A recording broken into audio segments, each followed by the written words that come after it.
Scenes from Prizzi's Honor, Mishima, and Mad Max Beyond Thunderdome, three wildly different films that turned up on one or both of our top 10 lists of the best films of 1985. I'm Gene Siskel, film critic of the Chicago Tribune. And I'm Roger Ebert, film critic of the Chicago Sun-Times. It's time again for one of the most pleasant traditional duties that a movie critic has every year, and that's selecting our list of the year's best films. Gene has his list. I have my list. There may be some overlapping. There are sure to be some differences. Gene, why don't you start? Okay. One of my choices for the year's best, not the best, but just one of the choices, and at the end of the show we're going to have a list of each of our 10 in order of preference. But one of the choices is a film that I'm afraid of is going to be overlooked by a lot of critics, maybe even this guy sitting next to me. It came out early in the year, and that makes it tough to compete with more recent films. But The Falcon and the Snowman certainly has not left my mind, presenting two very memorable characters played by Timothy Hutton and Sean Penn, two disaffected young men from good homes who turn into spies against America in an almost thoughtless manner. At first, it's almost a lark, but then the boys, and they are boys, get scared. I'm not stupid, Chris. I read books. What are you talking about? I know what it's called. Disinformation. Counter-espionage. What? You're backed by the company. Oh, Jesus. You're one of them. The CIA's got a picture Oswald, and they've got one of me too, and that's all part of the plan. So it's okay. It's okay. So what happens next? You throw me in the wolf? You throw me in the wolf? Look at that. It's doing you. It's the only thing keeping me sane. killing you. It's the only thing keeping me sane. I don't know who my friends are anymore. I don't know who to trust. I don't know who to trust. Don't throw me to the wolf. Leave your bags behind. We're going to get on the plane and get out of here. I haven't seen that movie and that scene for almost a year now, and I'm telling you, I didn't recognize Sean Penn when I saw the film for the first time. I don't even recognize him there now. It's a spectacular performance. I related to this film because I think it's very accurate about young people and the way that they can play games that are way over their head. There's a spy story and Sean Penn's portrait of drug addiction. His character, I think, is stoned practically throughout the whole film. This is a very fine film. I really think it's spectacular. I agree with you. It was directed by John Schlesinger, the same man who made Midnight Cowboy, of course, with those great performances by Hoffman and Voight. And the teamwork here, it's the same sort of thing. The one guy who's kind of the straight arrow, but he's not really so well adjusted either. Right. And then the other guy is really off the wall. And they make a team that works for a while and gets them both in a lot of trouble. Don't you think he also had a great portrait of the way America is in terms of suburbia? Spielberg does it one way, Schlesinger does it another. These are suburban kids getting into big trouble. It's a great movie, incidentally. It is on my list. Hey, you're now smart. Thank you very much. Now let's move on to a comedy that made my list of the year's 10 best films. It's Lost in America, the movie by Albert Brooks about an advertising executive who quits his job, cashes in all of his chips, and talks his wife into joining him on the open road. He figures their nest egg is going to last them for years, but that's before his wife loses everything during one wild night in the casinos of Las Vegas. Now, this is my favorite scene from the whole movie, as Albert Brooks tries to talk the casino owner, played by Gary Marshall, into giving his money back.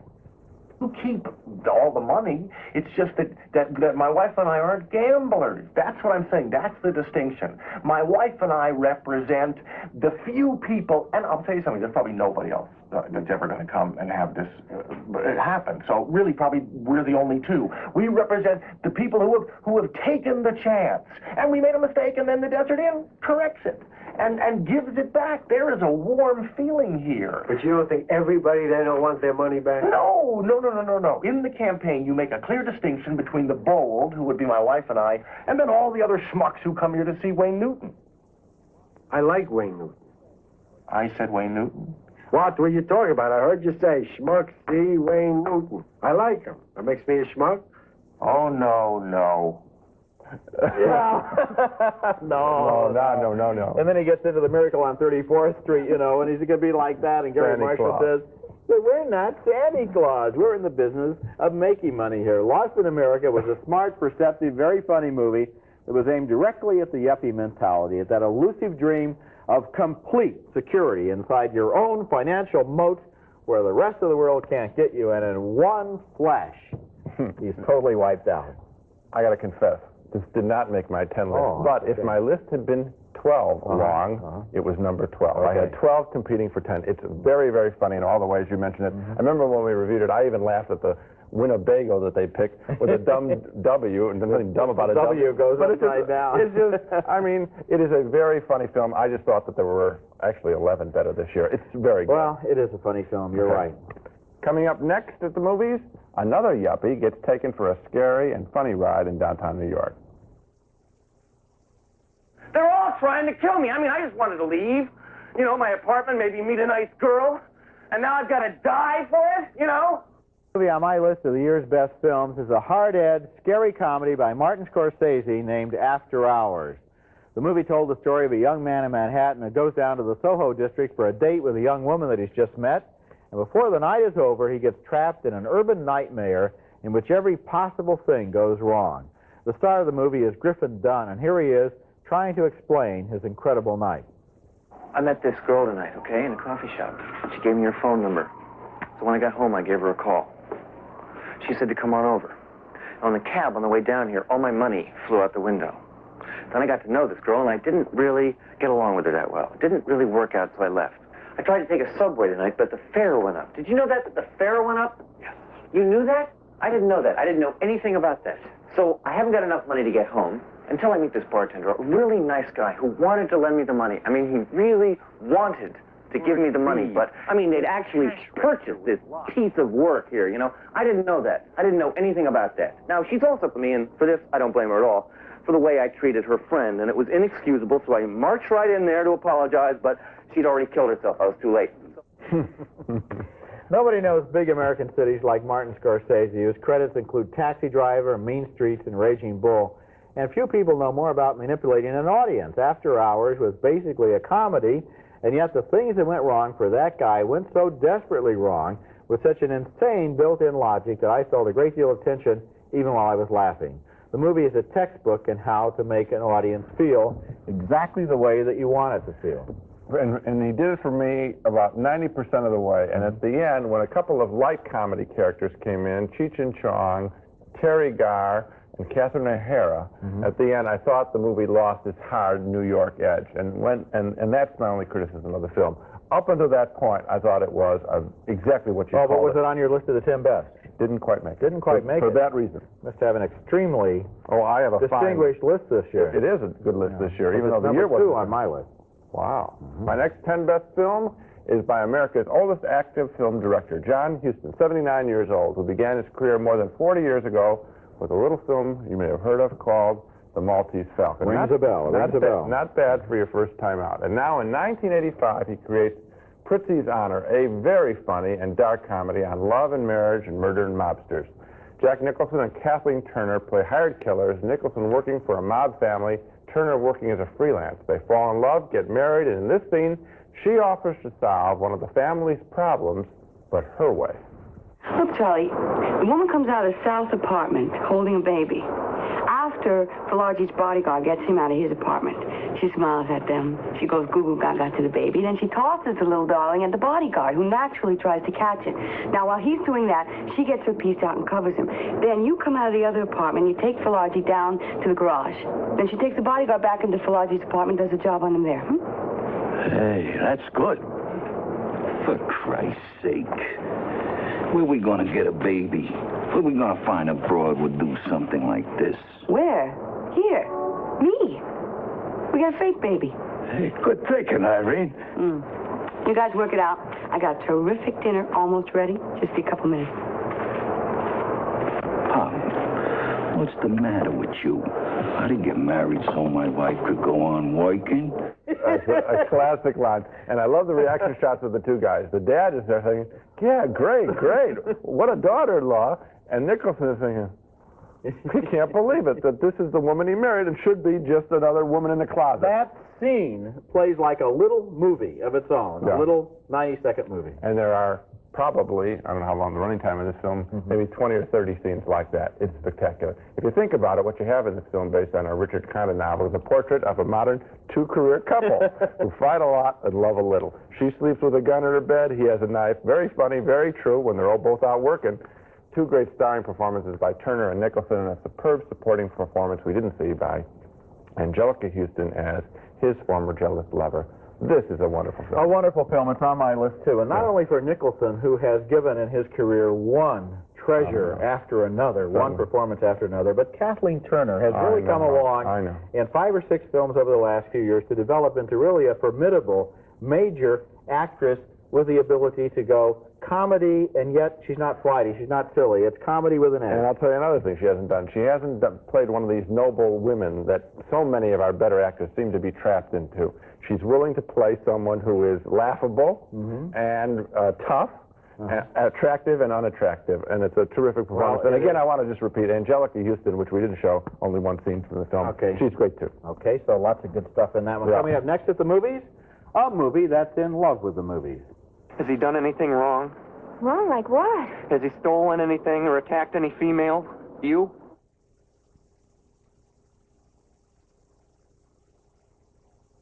Woody Allen's The Purple Rose of Cairo is one of the best movies ever made about the movies. It's the fanciful story of a lonely young woman played by Mia Farrow who has a very special relationship with a character she sees on the movie screen in her small-town movie house. She goes to the movie over and over again, and she develops a fascination with this character. In fact, the character starts talking directly to her from the screen, and eventually, in a classic movie moment, he comes down off the screen and starts up a relationship with her. Meanwhile, the actor who has played him also comes to town.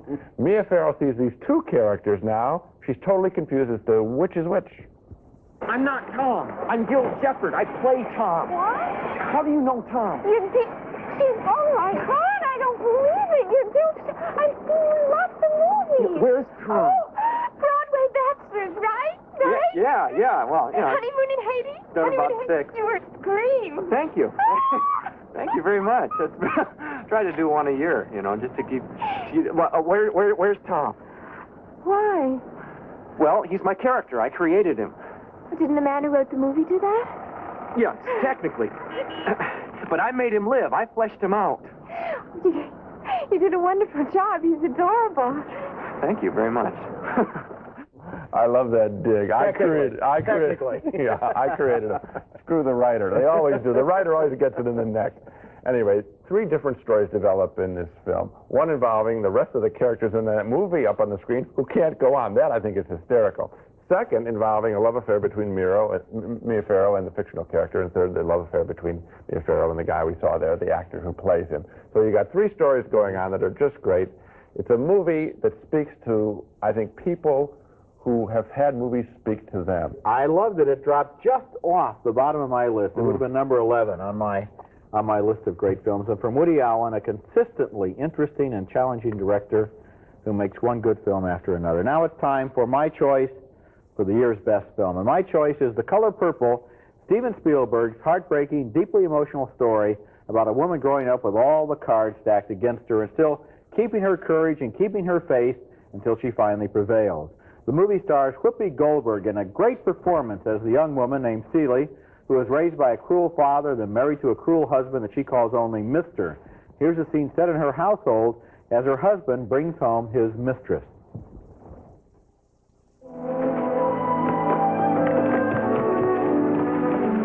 Celie, this is Siskel Ebert, friend of the family.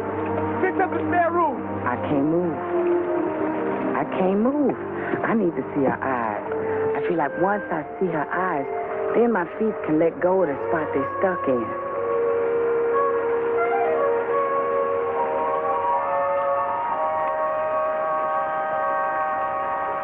You sure is ugly.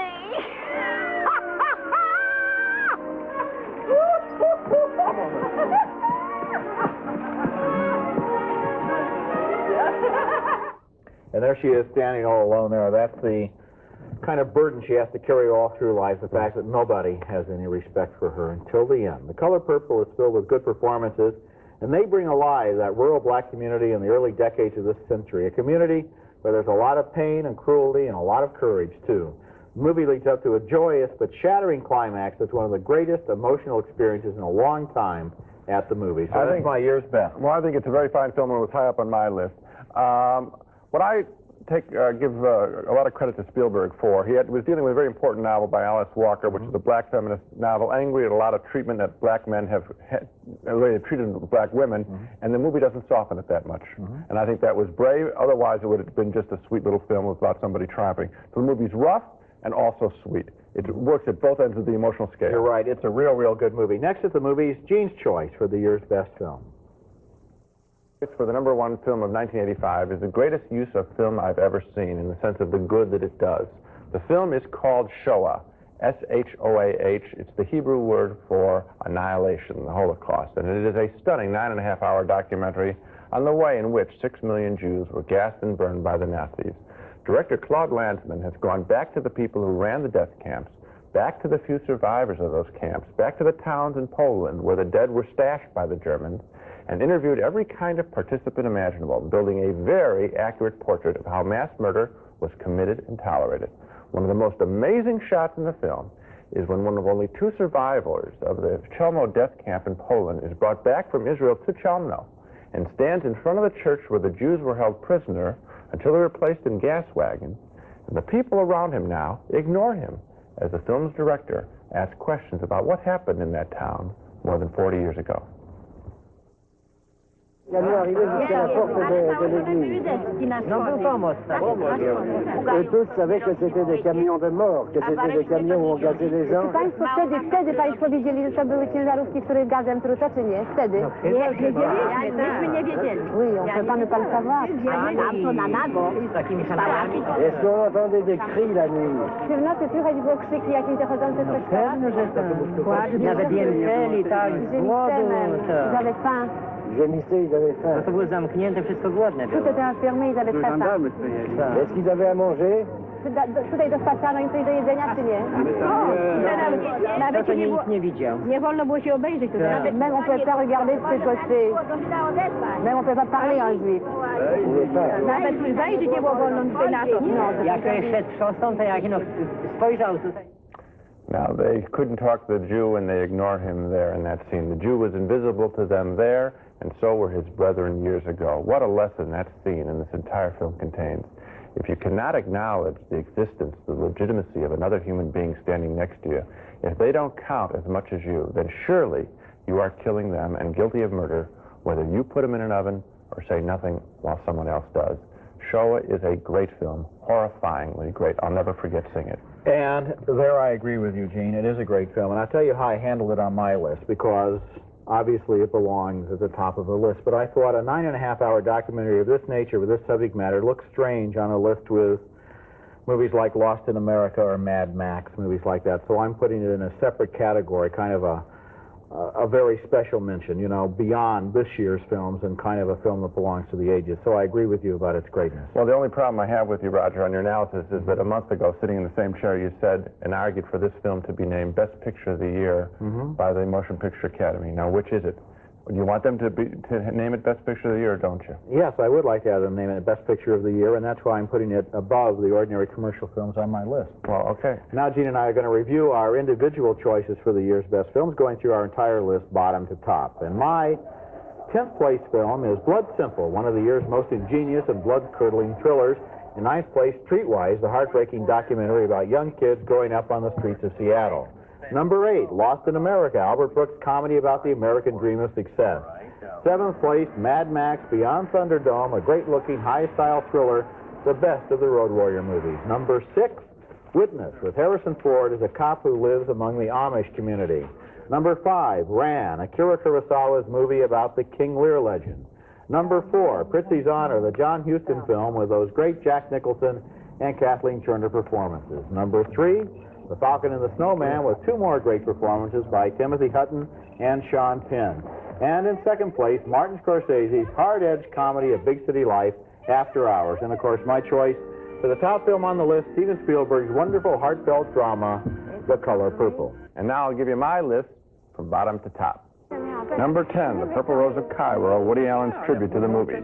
Number 9, Back to the Future, a wonderful commercial comedy with a great lesson about how kids look at their parents. Number 8, The Falcon and the Snowman, the story of boys playing at being men. Number 7, Mishima, A Life in 4 Chapters, Paul Schrader's film of a writer's life and words and death. Number 6, The Official Story, an Argentinian drama about a woman awakening to the political treachery that gave her a baby. Number 5, Prizzi's Honor, the family drama about murdering lovers. Number 4, Streetwise, a heartbreaking documentary about Seattle's 3 children. Number 3, The Color Purple, a story of triumph over abuse. Number 2, Ron, the epic story of a warlord's loss of power but gain of wisdom. And finally, Shoah, the extraordinary documentary on the Holocaust. 2 pretty good lists. You know, people have talked about how this was a bad year for American movies. It was a bad year. You know the odd thing? How few foreign language films are really on either one of our lists compared to years past when half of the titles have been from overseas. It was a bad year for American films, but there were some good films in the mix. I think you're right. That's it for this week. Next week at the movies, the other side of the coin as we talk about the worst movies of 1985. This week, the ones you don't want to forget. Next week, the ones you don't want to remember. And until then, we'll see you at the movies.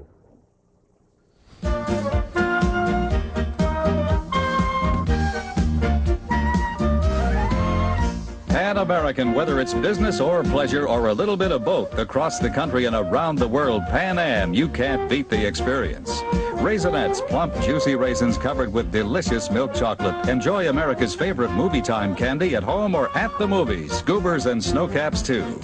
Deep Shine Pledge makes a beautiful difference on all your wood furniture. Clearly the more beautiful shine, Deep Shine Pledge in wood scent.